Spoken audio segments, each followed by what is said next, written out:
siya. So ito, mga kababayan, nag-react po ang kampo ni Mama Leni Robredo na kanyang dating spokesperson na si Barry Gutierrez. Doon sa sinasabi ni 49 Sir Ken Tumblr, sabi ni Sian Estrera. Nag-react po ang dating Vice President spokesperson Barry Gutierrez ni Mama Leni Robredo na yung binigkas ni Sara Diskaya na 2016 siya kumuha ng proyekto. Sino nga ba daw ang presidente noong 2016? Nako, mga kababayan. Eto na ha, mga kababayan, sino nga ba daw ang presidente noong 2016? Kasi 2016, sabi ko nga sa inyo mga kababayan, madadamay talaga si Digong yan. Mga didesor kayo magalit, alam kong bubo kayo, pero hindi kayo bungol.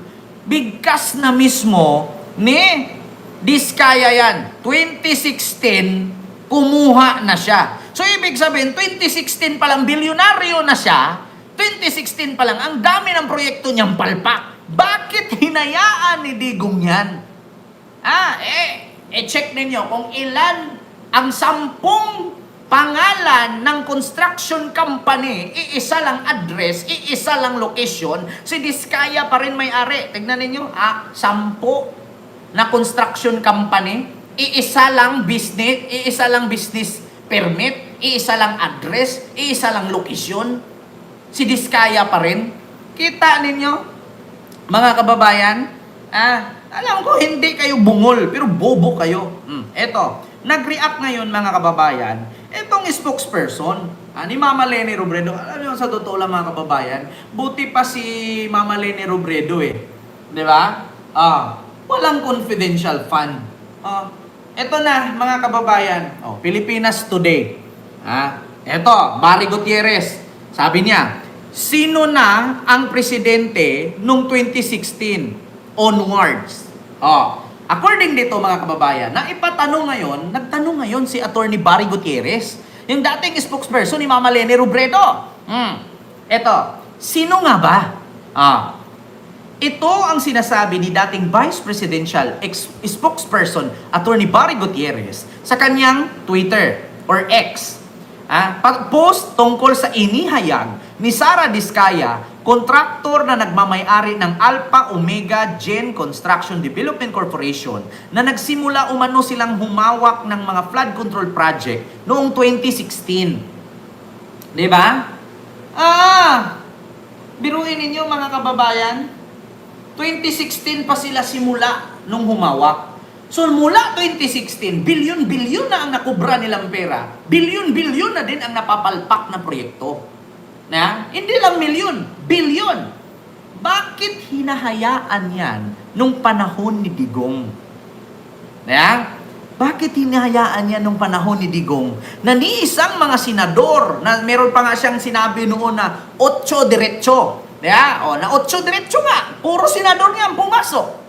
Bakit ni isang senador hindi nag-imbestiga dyan? At bakit nung presidente na si PBBM, tsaka na lang sila nagkakalkalan yan? So si Digong nga ang presidente ng time na yan, di ba Sir Danilo Paulino? Hindi pa naman tayo nagka-Alzheimer, hindi pa tayo matanda, katulad kay Digong na mamamatay na. Hindi pa tayo makalimutin. Si Digong nga, naalala pa yung 13 niya ka-jowa tayo pa kaya?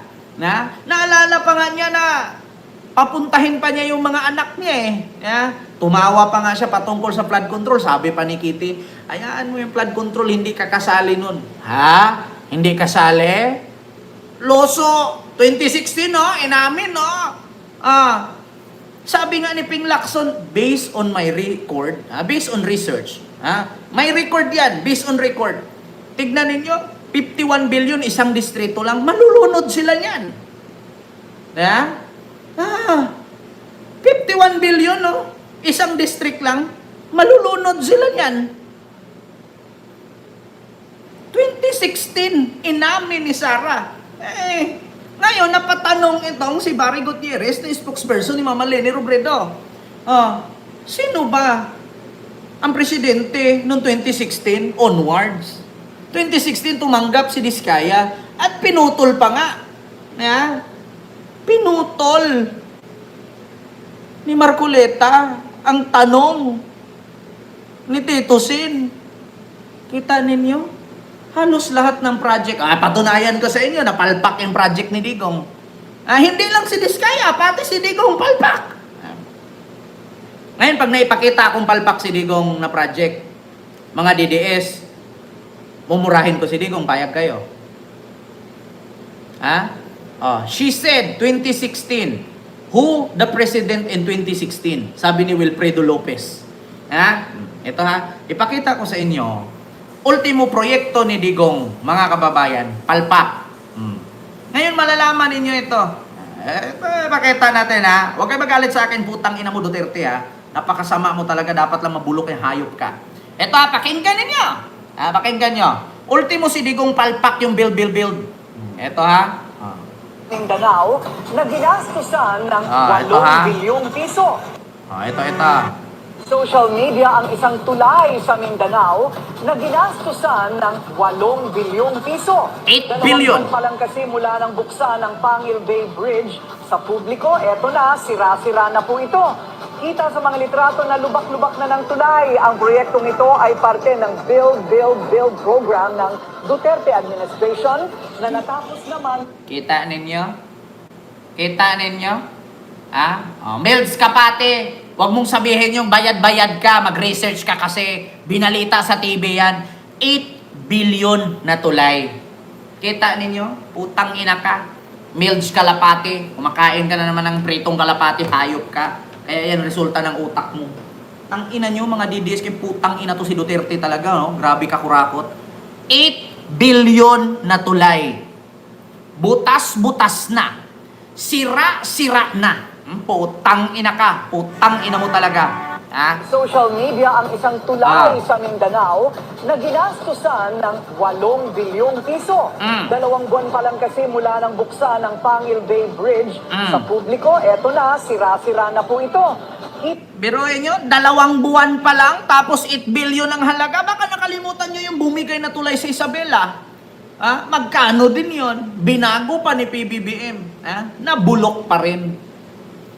Kita ninyo 8 billion, Pangil Bridge. Utang ina ka Duterte, dapat sa'yo yan mabulok ka dyan, hayop kang, matanda ka. Ang litrato na lubak-lubak na ng tulay. Ang proyektong ito ay parte ng Build program Pinambili ng Duterte fentanyl. administration na natapos naman noong Setyembre at pinasinayaan ni Pangulong Bongbong Marcos. Ito ipinagmalaki bilang pinakamahabang tulay sa Mindanao. Para sa Facebook user na ito, nakakalungkot na mukhang maraming nakurakot daw mula sa pondo na para dapat sa proyektong ito. May nagsabi ring substandard ang pagkakagawa sa tulay at patunay ang mga litratong kumakalat online. At binigyan naman ng bagong meaning ng social media user na ito ang BBB ng Duterte administration at naging Build, Bleed. Social media. Kita ninyo? 8 billion. Isang tulay lang yan 8 billion. Kita mo? Putang ina ka talaga Digong. Karma na yan. Karma na sa'yo yan. Fentanyl ka. Hayop ka, animal ka. Nagpresidente ka pa. Ang daming nauto mo. Dami mong nalokong hayop ka. Putang ina mo. Tanin nyo? Ay, Diyos ko. Kaya na. Tingnan mo. Kita ninyo, the best President Duterte. 16.9 trilyon ang utang. 7.4 kay Digong, 2.8 kay Marcos, 2.4 kay Arroyo, 1.4 kay Aquino. The best. Check na check. Very the best. Putang ina mo. Kaya napatanong ngayon, ang kampo ni Mama Leni Robredo, together, with Attorney Barry Gutierrez. Sino bang presidente noong 2016 onwards? Oh my God.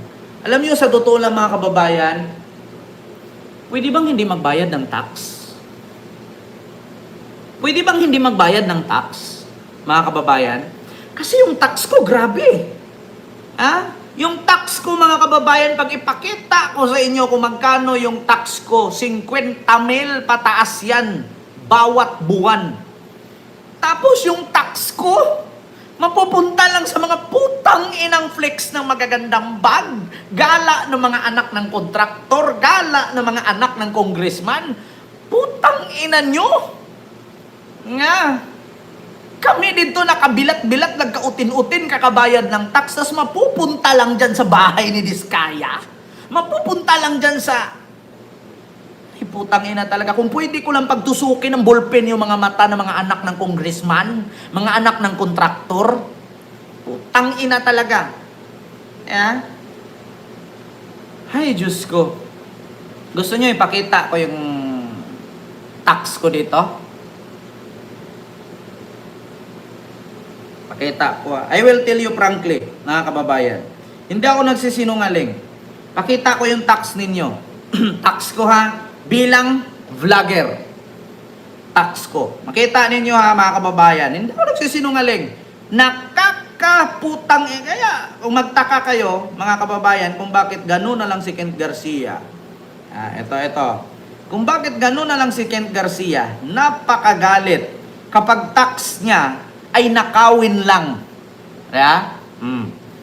Mga kababayan, ito yung tax ko. Pakita ko sa inyo.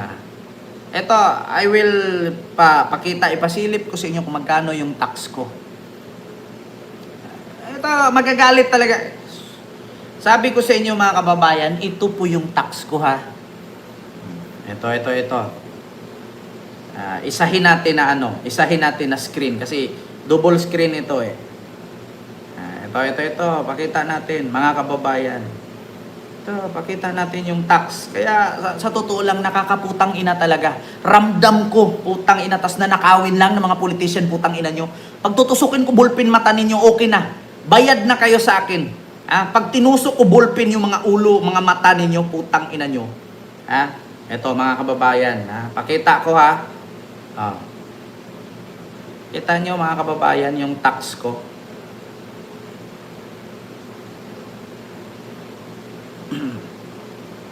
Kita nyo yan?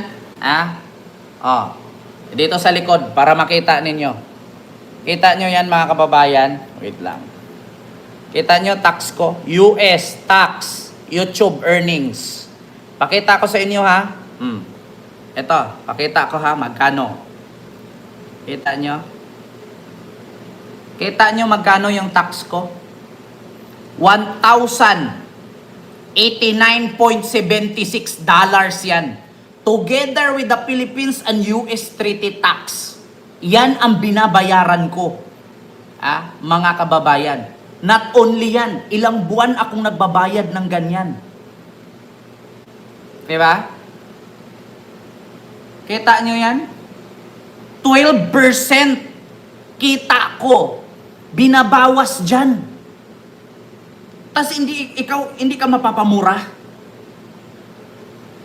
Di ba? Tanungin ko kayo mga kababayan. Tanungin ko kayo. Hindi ka mapapamura dyan? Kahit kami mismo mga vlogger. Putang ina. Tapos sasabihin ngayon, kami bayaran? YouTube nagpapasahod sa akin. Tax ko, mahigit sa 60,000 sa isang buwan. 12% ng kinikita ko, yan yung kinukuha sa akin.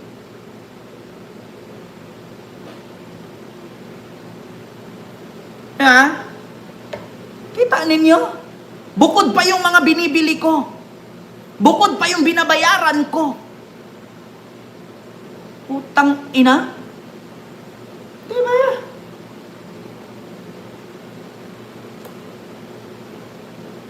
Malaki talaga tax ko. Income tax ko pa nga lang yan. Ganyan na kalaki. Ano pa yung babayaran ko? Ano pa yung amilyar na binabayaran ko lupa?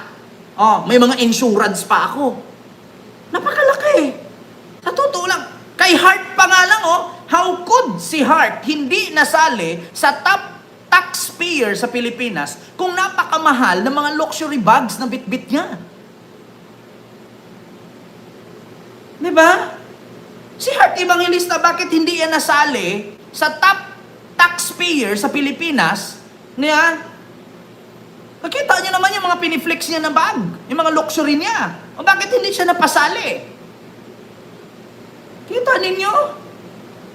Kalaki-laki ng tax ko. Oh, ito pang Prince Taylor, sinungaling daw ako, putang ina, pinakita na nga kita.